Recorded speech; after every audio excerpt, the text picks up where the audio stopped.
for tomorrow's class. Oh, okay. Hi everyone, my name is Abza. So I'm the Conservation Manager at TRCRC, that's Tropical Rainforest Conservation and Research Center.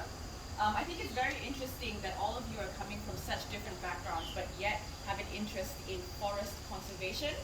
Surprisingly, there's a lot of cross-industry relevance, particularly when we're talking about sustainability and ESG reporting, and just generally how to manage not only different land use, but also how to manage the way that corporates or the private sector and public sector can have some sort of partnerships and collaborations to ensure the sustainability of our forests and how they are managed. So I think this is a very interesting course for you guys today. And the different type of work that TRCRC does that could be quite, I guess, relevant in that sense. For instance, we are in the urban setting in Selangor, we are partnered with Sandabi Property. So it's kind of an interesting partnership because we're from opposite ends of the spectrum, right?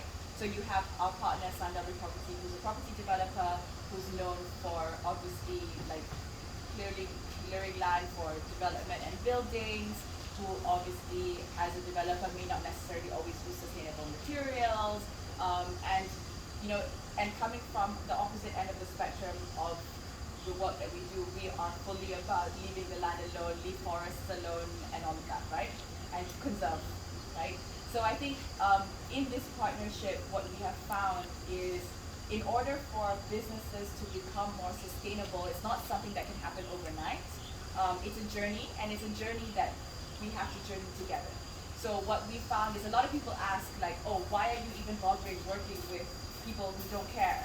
You know, like, why does it even matter? Like, they're not even going to listen or whatever, right? So we often get these type of questions. But the thing is, like, to journey with sustainability, if you punish every single person or every public sector organization or private sector organization for what they have done in the past, we'll never find a way to move forward. And we'll never find a way to find that space where both can coexist with each other. So I think that's a very important, first of all, mindset to get into.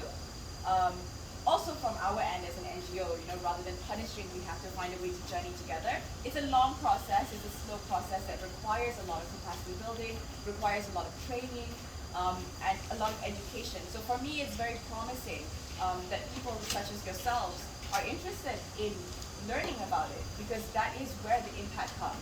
Because then when you do go back into your roles or go back into your industries or go back into any other type of career changes that has that sustainability lens and the depth of understanding that goes behind it, you are better equipped to actually make a stronger impact. So I think with that, thank you so much for coming. And I hope that you are inspired today. And I'll leave it to Ruben to